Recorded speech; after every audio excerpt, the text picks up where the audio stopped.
Welcome to Complete Flutter Development course. Build 14 iOS and Android apps using Flutter. My name is Hitesh and I'll be your instructor for this course.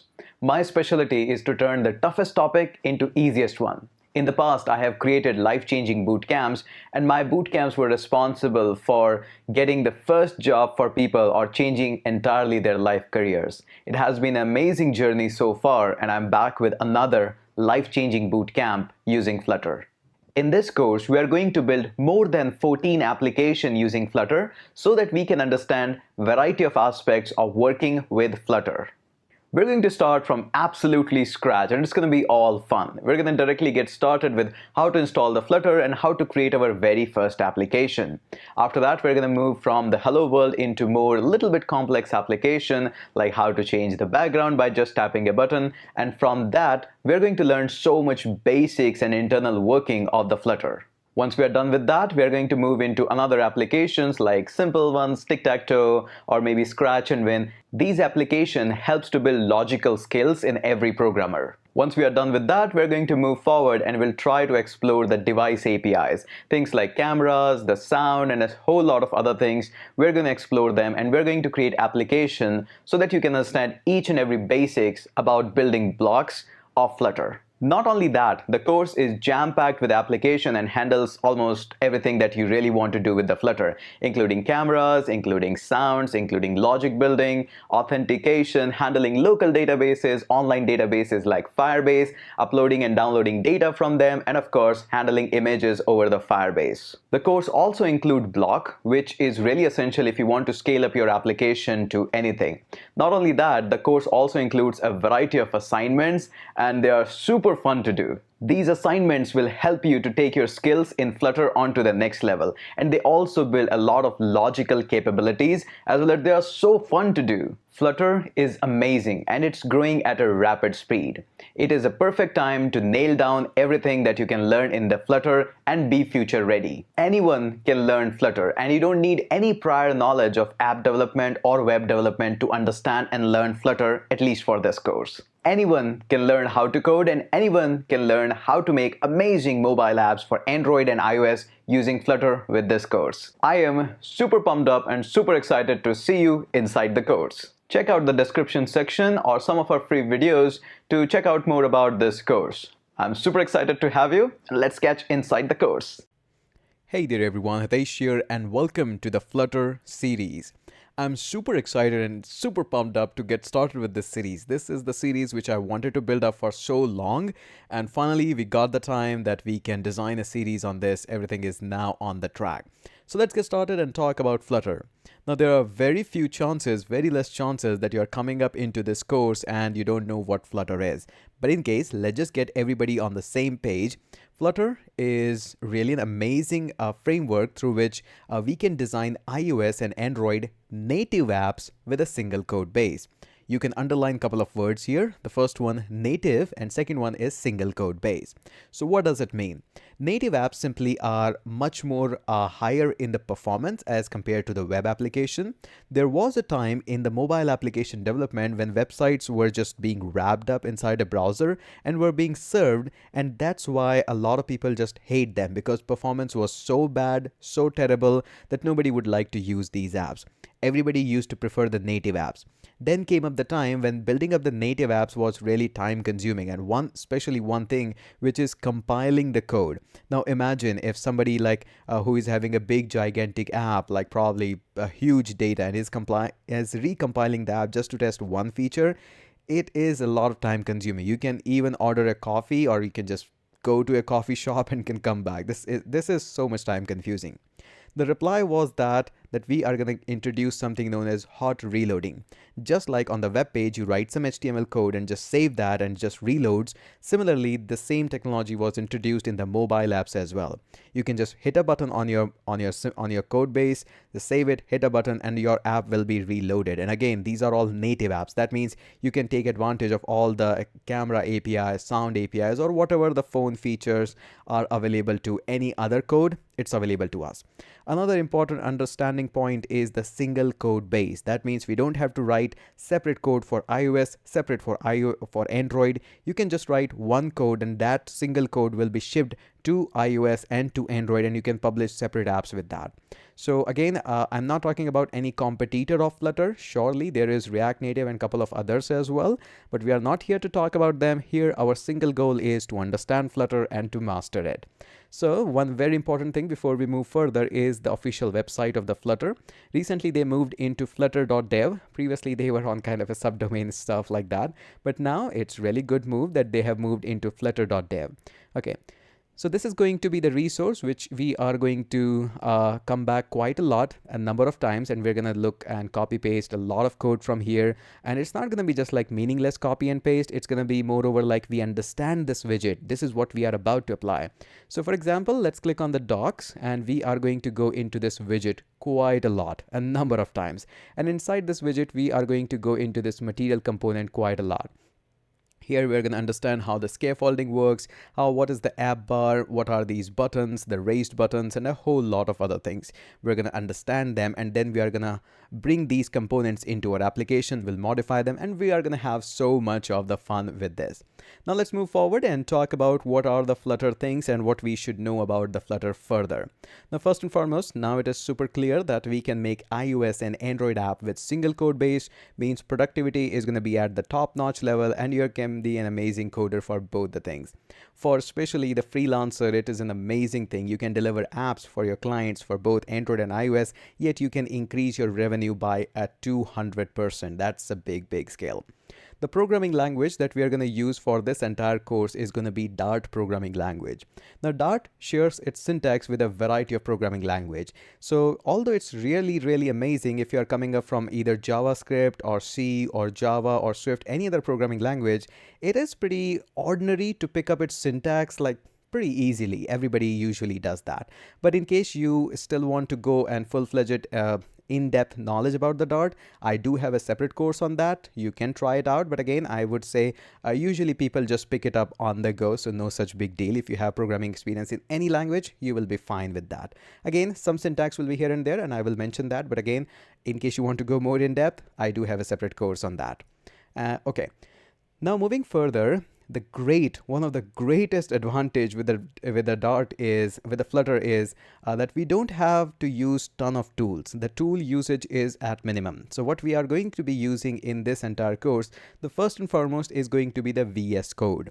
Now I highly recommend to use VS Code for this particular course. I know you might be a fan of Sublime Text or Atom or any other code editor, but the support of Flutter with VS Code is just ridiculous. There are going to be so much tricks I'm going to walk you through that's going to make your life so much easier. So please, it's my request, use VS Code. No, I'm not being supported by any of the developers or anything like that. I think this is a good choice for this course. Another thing that we are going to use is obviously Flutter. Flutter installation is ridiculously easy. Just download a package, set its path, and that's it. I'm going to walk you through that as well, but that's going to be next requirement. And the final requirement is going to be either a virtual device or a real device. So here are your couple of options. First and foremost, you can just use inbuilt virtual devices.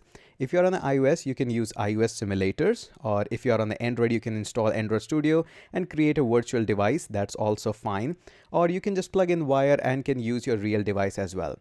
Both of the things are absolutely fine. There is no big deal with that. All of your code is going to work absolutely seamless with both Android and iOS devices. So these are all things that we need. Now in the next video, we're going to look through into the installation process and all those fun that we can start with the Flutter.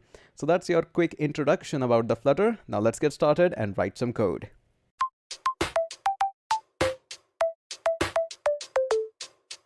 Hey there everyone, Hitesh here and welcome to the Flutter course. In this video, we are going to talk about the installation of Flutter onto the Mac device. Now the installation is exactly similar for the Linux guys as well. And in case you are coming up from my YouTube channel, I have already shown you how to install the Flutter. That method is still active. It's all fine, and you just feel free to skip this video as well. In case you already know how to install it on your own, that's also fine. So now for all those folks who are coming up for the very first time in the course, let's go ahead and walk you through with the step-by-step process of how we can install Flutter.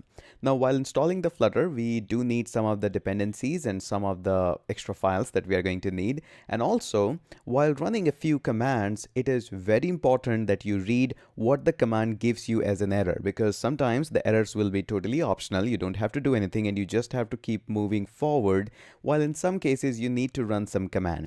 It is very important to read the errors. I cannot put more stress onto it. It is super important. So now let's go on to the presentation side, and we have got two things here. Now the first one is the official documentation site from where we are going to download the Flutter and we'll install it from here. Don't worry, that the installation process is ridiculously easy. I haven't seen any much more easier process than this one. The next one is the Git. Now, as a programmer, as a developer, I expect that you do have little bit knowledge about the Git. If you don't have it, please refer to my course or even any other tutorial as well. It is super important to have little bit Git knowledge. Now, for this course, we won't be using Git much, but it is very essential that you have Git being installed on your system. You just download it, click next, I agree, okay, install, and that's all what you need for this course. We won't be using it, but this is a mandatory dependency for the Flutter. Next up that we need is the Flutter, and we are going to download a Flutter package. And you can notice at the bottom side that I do have a Flutter package already downloaded. Now let's see at the system requirement, and I highly recommend always to look into the documentation while installing it, because the installation documentation are pretty clear and we're going to follow all of them. I'll show you some of the tips and tricks about these installation which are missing in the documentation, but don't worry, it's all there. So first and foremost, get this Flutter documentation. So it's a pretty decent sized file, almost like 400-500 megabytes. So make sure you download that. Now here's the key tip. If you're downloading the Flutter, make sure you keep the Flutter files at some safe place and you do not delete them, because wherever you are going to extract these files, Flutter, whenever you are going to run the Flutter command, it always expects that those files are exactly at that place. So just find out a safe place, maybe on your desktop, maybe on your document, wherever that is, just make sure it is there and it is always there. Okay. Now, just a quick glance, let's look at some of the dependencies that we need. So Flutter tools depends on bash, curl. Now these bash and curls, there are high chances that they are already in your system if you're using Mac or Linux. mkdir, rm, unzip, which these are all default commands of a Linux shell. We don't need to worry much about it. The only thing we need to worry about is Git, which I have already shown you the link in the presentation, or even if you'll do a quick search for Git download, you're going to be referred to this site, which is git-scm.com. Moving forward back here. Now we need this Flutter, and notice what the commands are saying, that we need to unzip it and then export the path and all these things. I will show you a better way of doing it, which is permanent kind of. So first and foremost, let's open up our desktop, and on my desktop, there are a couple of other files as well, but we are focused about this Flutter Mac OS. So just unzip this file. This is a fairly large package, and if I just bring it up here, you're gonna see that it takes a little bit while to download this one. Now since it's downloading and it's expanding here, mine is already downloaded, we need to open up one more file here. So let's read the documentation and try to make our try to understand this command. Once the files are unzipped and download, the Flutter says you need to add this to your path, export path, and then the path name and all of this. And this is a super important command that we have to follow, but we are going to write this in a little bit different manner, which is much more easier. Now this thing is temporary, and we want to run the Flutter and projects, all of that, to be permanent. This command will definitely work, but as soon as you close your terminal and you will restart it again, this command will be gone and you have to run this command again. So we're going to find out a better approach, which is just here, update your path, and we are going to update this path permanently in one of our file, which is known as .bash profile. I'm going to walk you through all of that. Don't worry, this is not too much complicated. It's relatively all easy. So while it is just getting extracted, let me quickly fast forward this. Okay, so extraction process is almost done, and we should be able to see something on our desktop which is all extracted. So let's go ahead and check out whether Flutter has extracted or not properly. There we go. We can see that the Flutter folder is here. Now again, this folder is super important because we need to keep them. Whenever we are going to create a Flutter project, this folder will be referenced by the Flutter command. I'm going to keep it on my desktop because I know till recording of this course and working on the Flutter project, it's going to be there. In case you do panic that why my desktop is too much cluttery, you can move it on to some development folder, downloads, wherever you want to be. Another important file that we are going to reference is this bin, because this is the command. This Flutter is the executable which runs your Flutter command again and again.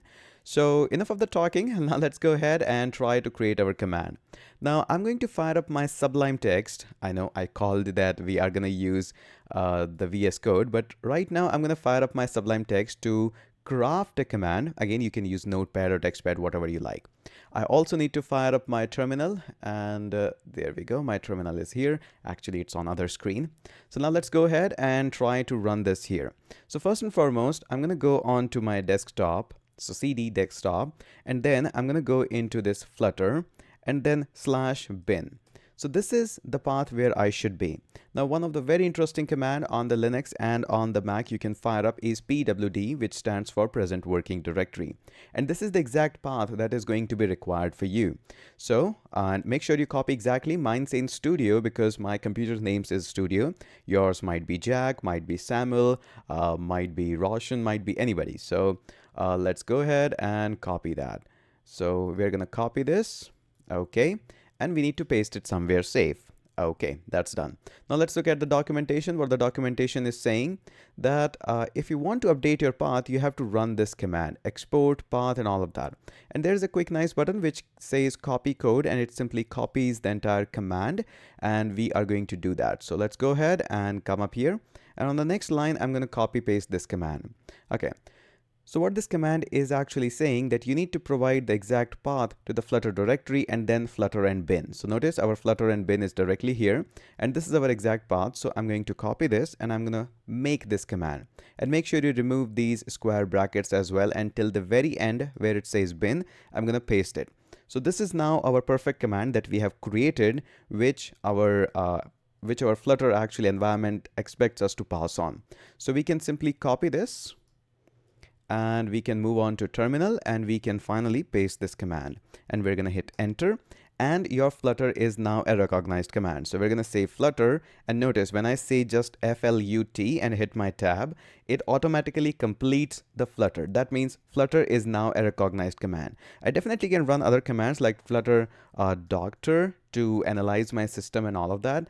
But let me tell you one another thing. So what I'm going to do is I'm going to quit this terminal. So let me quit the terminal. There we go. And I'm going to restart the terminal again. So where is my terminal? There we go. Let me bring it on here. And now next time when I try to run this Flutter, it has worked here, but sometimes even restarting the terminal or maybe shutting down the computer, it is not going to work in your case. So we want to make this entire command to be permanent. So how we can do that? Let's go up here, and at the very little bit bottom, you are going to see which says update path. Okay, let me just find it out where it is. Lost in the documentation. Update your path. So what it says that you might want to open up a file which says .bash_profile, and this is where you write all of your path or environment variables to make it permanent, so that whenever you open up your computer, it just works fine. And again, the command that we have crafted, it is exactly same. It is exactly what we want to write. So let's fire up our terminal and just open this up. So where this file actually exists, in order to find that file, you don't need to be in desktop or anywhere. In case you are anywhere, just write cd and hit enter. It will bring up to you, it will bring you into your home folder. A quick sign is this tilde. This tilde is a sign that you are into your home folder. And this .bash_profile exists in that. So what we're going to do is we are going to open that using one of my favorite editor, which is Vim, pretty popular. And we're going to write .bash_profile. And again, you write it very correctly because Vim has a habit, if the file doesn't exist, it's going to create one for you. So make sure you are paying extra attention here. One good side tip is you can just delete some of the words and hit the tab key to auto complete it. Super important. So we're going to hit enter. And you can see a ton of code is here. In your case, it's not going to be there. In your case, there are going to be just one or two things here. I do work on a ton of things. That's why too much of the code is here. So now let's go ahead and try to write what we are here to write. First and foremost, the important thing is press I on your keyboard. I allows you to get into the insert mode so that you can write something into your file. Now what you'll do is, if you'll go a little bit at the bottom here, you're going to notice that I'm already having a Flutter path because I was working for Flutter quite a long time. This is not going to be there, so I'm going to just remove it. And also, very importantly, you don't need Dart as well. When you have the Flutter, you can automatically work with the Dart. Previously, I worked with the Dart. That's why this Dart command is here. Feel free to ignore it totally, and all of these all these things, nothing to do with some separate other courses. Okay, now once you go into this file, look out for any empty space. Make sure it is not started by the #. If there is, just move on to any other line. Come up here. Okay, now simply go up here and copy this entire path that we have created. Just come up here, right click and paste. Yep, that's it, as simple as it sounds. But there is one more essential information. Now we need to write this file and save it, and there is a little bit command for that as well. Now press your escape key once and notice at the bottom this insert will be gone. This insert will be no more when I press the escape. So I press escape, that's it, it's gone. Now press colon, notice these two tickly dots, these are colons, and write W and Q. W means write, Q means quit. And I want to hit enter, and there we go. Now we have done all these Flutter things permanently. Whenever you're going to see your system, always the Flutter command is going to be recognized. Okay, so, and we don't need to test the echo path or anything. Now we can just go up here, and in case we want to run more things, we can run this Flutter Doctor. Now this Flutter Doctor is going to give you a lot of errors and a lot of things. The reason for that is if there is a plugin missing in your VS Code, it's going to give you an error. If there is an SDK of Android missing, it's going to give you an error. But these are not compulsory errors. We don't need them. So we're going to see a ton of these errors will appear in my command as well. But there is nothing to be worried. In case you just type FLUT on the Mac and hit the tab key, if the Flutter auto completes, that's all what we need. That's all what we need. But just for fun stuff, I'm going to run the Flutter Doctor command, and you're going to notice a ton of errors are going to come in my terminal, or probably a lot more in your as well. Don't worry, we are going to fix a lot of them, which are compulsory in the next video when we are going to talk about the VS Code part, which is absolutely much more fun. And it takes a little bit while. Let's wait for a little bit. Let me fast forward this till this Flutter Doctor actually runs some stuff. Looks like Flutter Doctor is taking forever on my system to run this command. Again, we don't need this command too much. We can actually work without this one as well. So what I'll do, I'll close this video right here, and we are going to continue in the next video where I'm going to walk you through how you can run the Flutter entire stuff using the VS Code. So we're going to configure our VS Code in the next video, and hopefully the Flutter Doctor, we are going to just kill the command. So that's it for this video, and let's catch up in the next one.